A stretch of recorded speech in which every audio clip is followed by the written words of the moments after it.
নমস্কার। আজ আমি আলোচনা করব আপনি আপনার নিজের যে স্ট্রেস সেটা আপনি নিজেই কিভাবে ম্যানেজ করতে পারেন। আজকের বিস্তারিত আলোচনা স্ট্রেস ম্যানেজমেন্ট নিয়ে।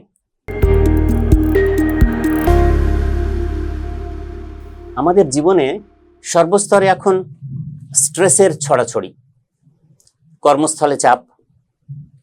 আসলে স্ট্রেস মানে তো আমরা জানি যে প্রবল মানসিক চাপ, অতিরিক্ত মানসিক চাপ, যার বোঝা আমরা বইতে পারি না বলেই আমাদের স্ট্রেস থেকে মানসিক অবসাদ হয়, মানসিক অনেক ক্ষতি হয়, শারীরিক অনেক ক্ষতিও হতে শুরু করে। তো কর্মক্ষেত্রে চাপ, বিভিন্ন ধরনের সম্পর্কের টানাপোড়েন নিয়ে চাপ, অর্থনৈতিক সমস্যা নিয়ে চাপ, এসবের জেরবার ছাত্রছাত্রী, ছোটরা, কলেজের ছাত্রছাত্রীরা, ইউনিভার্সিটির ছাত্রছাত্রীরা, বিবাহিতরা, কর্মস্থলে চাপ, এই সব কিছু মিলিয়ে আবাল বৃদ্ধ বনিতা আমরা সবাই স্ট্রেসের শিকার। এর থেকে মুক্তি কিভাবে? তো একটা কথা বলা হয় যে it is not stress that kills us, it is the reaction to stress which kills us. এটা হচ্ছে খুব ইম্পর্টেন্ট। এবং একটা কথা হচ্ছে যে আমার তো মনে হয় যে মানব সভ্যতার শুরু থেকেই কিন্তু স্ট্রেস ছিল। ধরুন, মানুষ যখন আগুন জ্বালাতে পারতো না, আগুন জ্বালানোর চেষ্টা করছে, প্রয়োজন ছিল তখনও তাদের হয়তো স্ট্রেস হয়েছে। তো স্ট্রেস কিন্তু শুধু এ যুগের সমস্যা নয়, এখন হয়তো তীব্রতা বেড়েছে, ডাইমেনশন অনেক রকম হয়েছে। তো এই স্ট্রেস আপনি নিজেই নিজেকে স্ট্রেস থেকে মুক্ত করতে পারেন। অতিরিক্ত স্ট্রেস হলে যে আপনাকে ক্লিনিক্যাল সাইকোলজিস্টের কাছে যেতে হবে বা সাইকোথেরাপিস্টের কাছে যেতে হবে এমন তো নাও হতে পারে। আজকের আলোচনার পরিসর আমরা সীমাবদ্ধ রাখব।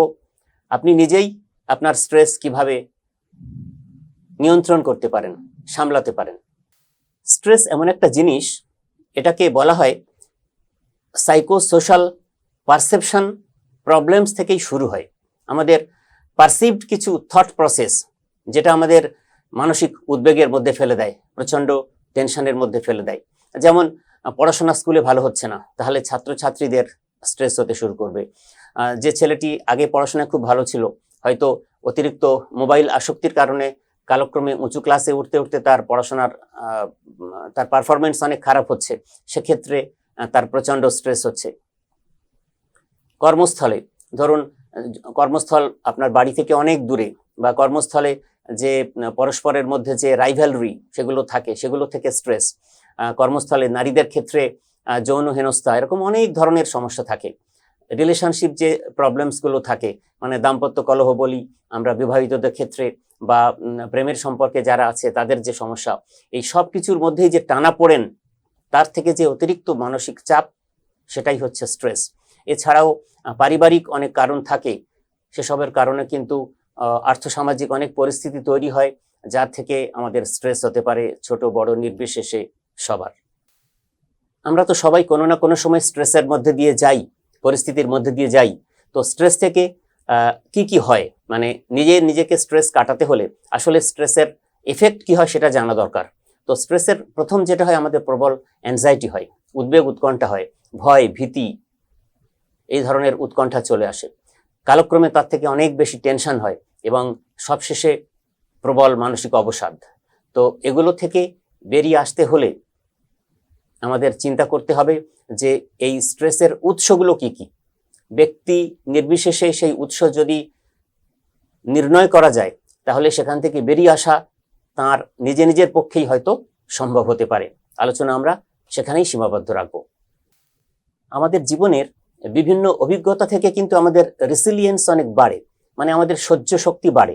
তো যখন স্ট্রেস হয়, তখন যদি আপনি বুঝতে পারেন যে সেই স্ট্রেসের কারণটা কি রিয়েল নাকি পারসিভড, মানে অতিরঞ্জিত, সত্যি সত্যি নাকি অমূলক, সেটা যদি আপনি বুঝতে পারেন এবং আপনি আপনার পজিটিভ এনার্জি, পজিটিভ ভাইব্রেশনস দিয়ে সেটাকে নিজের মতো করে পজিটিভিটি দিয়ে মুড়ে ফেলতে পারেন, তাহলে কিন্তু আপনার স্ট্রেস আপনার সমস্যার কারণ হয়ে দাঁড়াবে না।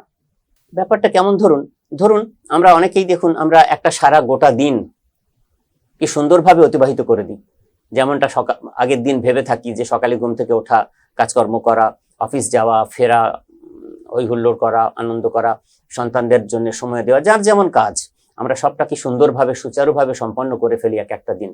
তো এটা তো আমাদের সৌভাগ্যের ব্যাপার। কত মানুষ তো সমাজে আছেন তারা সেটাও পারেন না। তাহলে তো আমাদের স্ট্রেস হওয়ার কোনো কারণ নেই। অতটা অর্থনৈতিক সমস্যার মধ্যে আপনি নেই, অতটা পারিবারিক সমস্যার মধ্যে নেই, কর্মস্থলেও অতটা আপনার চাপ নেই, তবু আমরা সবসময় একটা ভীত সন্ত্রস্ত হয়ে থাকি, অ্যাংজাইটির মধ্যে থাকি। এই বুঝি নেগেটিভিটি আমাদের এতটাই জড়িয়ে নিয়ে থাকে, এই বুঝি সমস্যা তৈরি হবে, এই বুঝি সমস্যা তৈরি হবে বাড়িতে, এই বুঝি সমস্যা তৈরি হবে অফিসে, এই বুঝি সমস্যায় পড়বো আমি রাস্তাঘাটে বা সামাজিকভাবে। এই ভাবনাগুলো থেকে যদি বেরিয়ে আসতে পারেন তাহলে কিন্তু স্ট্রেস সহজেই আপনার থেকে ছেড়ে চলে যাবে। মোট কথা, আপনি যদি বাস্তববাদী হতে পারেন তাহলে কিন্তু স্ট্রেস থেকে মুক্ত রাখা নিজেকে সম্ভব। যেমন ধরুন, আপনি গাড়ি চালাচ্ছেন, তো গাড়ির টায়ারটা তো পাংচার হতেই পারে, এটা তো স্বাভাবিক ব্যাপার। এখন এটা নিয়েই আমার গাড়িটা যদি হঠাৎ টায়ার পাংচার হয়ে যায় তো কি করব? রাস্তাঘাটে হয়তো স্কোপ নেই, তো গাড়ি যখন চলছে টায়ার পাংচার তো হতেই পারে যে কোনো সময়, এটা নিয়ে উদ্বিগ্ন হওয়ার কোনো কারণ নেই, অ্যাংজাইটি হওয়ার কোনো কারণ নেই।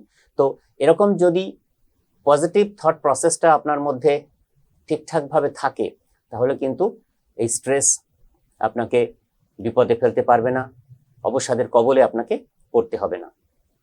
স্ট্রেস থেকে যখন এই অ্যাংজাইটিটা হয় তখন তার দুটো দিক, একটা হচ্ছে দুশ্চিন্তা আর একটা হচ্ছে ভয়। এই বুঝি কিছু হয়ে গেল, এবং হয়ে যাওয়ার ফলে না জানি কি হবে, এই যে ভয়, এগুলো বলা হয় অ্যান্টিসিপেটরি অ্যাংজাইটি। সেগুলো করা চলবে না। পরিস্থিতির মোকাবিলা করার জন্য আপনার যে মানসিক দৃঢ়তা আছে সেটাকে আপনাকে কাজে লাগাতে হবে। সেটা তোমরা যারা ছাত্রছাত্রী তাদের ক্ষেত্রে নিজেদের মতন কোপিং স্কিলস তোমাদের তৈরি করে নিতে হবে, বড়দের ক্ষেত্রেও তাই। কেননা পরিস্থিতি বিবেচনা করে আপনি যদি সেটার সঙ্গে লড়াই করেন তাহলে সেটা কিন্তু আপনার আর অতিরিক্ত স্ট্রেসের কারণ হয়ে দাঁড়াবে না। আর সেটা যদি আপনি করতে না পারেন তখন কি হবে? আপনার মধ্যে অ্যাংজাইটি অ্যাটাক হবে, হতেও পারে প্যানিক অ্যাটাক, এসবের সমস্যা। ফলে এই যে পরিস্থিতি তৈরি হওয়ার আগে, স্ট্রেসফুল সিচুয়েশনের মধ্যে দিয়ে যাওয়ার আগে এই যে এত উদ্বেগ, এত উৎকণ্ঠা, এটা কিন্তু করা চলবে না বয়সের কোনো স্তরে। এই অ্যান্টিসিপেটরি অ্যাংজাইটি, এটা থেকে নিজেকে সব সময় মুক্ত রাখার চেষ্টা করতে হবে আমাদের। এই অ্যাংজাইটি অ্যাটাকের কারণ আজকাল প্রচুর দেখা যাচ্ছে, সমস্যা প্রচুর দেখা যাচ্ছে ছাত্রছাত্রীদের মধ্যে। কেননা পড়াশোনার পরিবেশ এবং এই মোবাইল অ্যাডিকশন, মোবাইলে বুঁদ হয়ে থাকা, তার থেকে কনসেন্ট্রেশন ডিফিসিট, এসবের কারণে ছাত্রছাত্রীরা সবসময় ভয়ে ভয়ে থাকে, ভয়ে কাতর হয়ে থাকে যে যদি আমার রেজাল্ট ভালো না হয় তাহলে বাবা মায়ের কাছে শুনতে হবে, প্রতিবেশীরা কি বলবেন, আত্মীয় স্বজনরা কি বলবেন। এই যে ভয়, এই যে অ্যান্টিসিপেটরি অ্যাংজাইটি, এগুলো থেকেই কিন্তু তাদের পড়াশোনা আরো খারাপ হতে শুরু করে এবং তাদের পারফরমেন্স, এডুকেশনাল পারফরমেন্স অনেক ভীষণভাবে বিঘ্নিত হতে শুরু করে। এখন আপনি নিজে কিভাবে আপনার স্ট্রেস ম্যানেজ করবেন চলুন দেখি সেই প্রসঙ্গে। প্রথমে আপনাকে যেটা করতে হবে সেটা হচ্ছে একটা বিশেষ ধরনের কোপিং স্কিলস, কতগুলো প্রসেস। কিরকম না, আপনার মধ্যে উদ্বেগ উৎকণ্ঠার কারণে যে ঘটনাগুলো ঘটছে সেগুলো আসলে সব নেগেটিভ জিনিস, তার জন্যই না উদ্বেগ উৎকণ্ঠা, তার জন্যই না স্ট্রেস। তো সেগুলো আপনাকে লিখে ফেলতে হবে, এটাকে বলা হয় থট ডায়েরি লেখা। আপনি থট ডায়েরি পরপর লিখবেন এই নেগেটিভ জিনিসগুলো, এবং তার মধ্যে যে থট সবচেয়ে বেশি, একটা দুটো থট যেটা আপনাকে বেশি ডিস্টার্ব করে, যার জন্য আপনি অনেক বেশি উৎকণ্ঠিত থাকেন, আপনার অবসাদ চলে আসে, সেগুলোকে বলা হয় অটোমেটিক থট, স্ট্রং থট। সেই থটগুলোকে নিয়ে আপনাকে চিন্তা করতে হবে যে এর নেগেটিভ সাইড কি আর এটাকে কিভাবে আমি কনভার্ট করতে পারবো। মানে আপনাকে ভাবতে হবে যে কোপিং স্কিলস প্রয়োগ করে আপনার যে স্টাম্বলিং ব্লকস তৈরি হয়েছে সেটাকে স্টেপিং স্টোনসে কনভার্ট করতে হবে আপনাকে।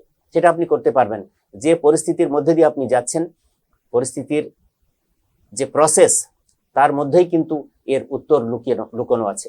শুধু আপনাকে যেটা ভাবতে হবে যে আপনার থট প্রসেসটা সবসময় স্ট্রংলি পজিটিভ রাখতে হবে। একটা উদাহরণ দিয়ে বোঝানোর চেষ্টা করি। এই যে কিভাবে নেগেটিভ থটকে পজিটিভ থটে কনভার্ট করবেন। ধরুন আপনি অফিসে চাকরি করেন, তো সকালবেলা আপনি 10টা নাগাদ অফিসে পৌঁছেছেন, 10 মিনিট পরেই আপনার রুমে একটা ফোন আসলো, বস অফিসের বড়বাবু আপনাকে একটা ফোন করে বললেন যে অফিসের শেষে তুমি 4:30 নাগাদ আমার সঙ্গে দেখা করো, একটু গম্ভীরভাবে বললেন। লাইনটা ছাড়ার পরে আপনি কি ভাবতে শুরু করলেন? অবশ্যই নেগেটিভ ভাবতে শুরু করলেন। এরে, আমি হয়তো এমন কোনো অন্যায় করেছি যার জন্য আমাকে বকুনি খেতে হবে, বা আমাকে হয়তো স্যাক করে দেওয়া হতে পারে কর্মস্থল থেকে, তাই না? এইসব ভাবনা আপনি ভাববেন। কিন্তু হতেও তো পারে যে আপনি আপনার পারফরমেন্স দিয়ে এমন কিছু ভালো অ্যাচিভমেন্ট করেছেন কোম্পানির জন্য, যার জন্য হয়তো তিনি দেখেছেন কোনো রিওয়ার্ড দেওয়ার জন্য, এটাও তো হতে পারে।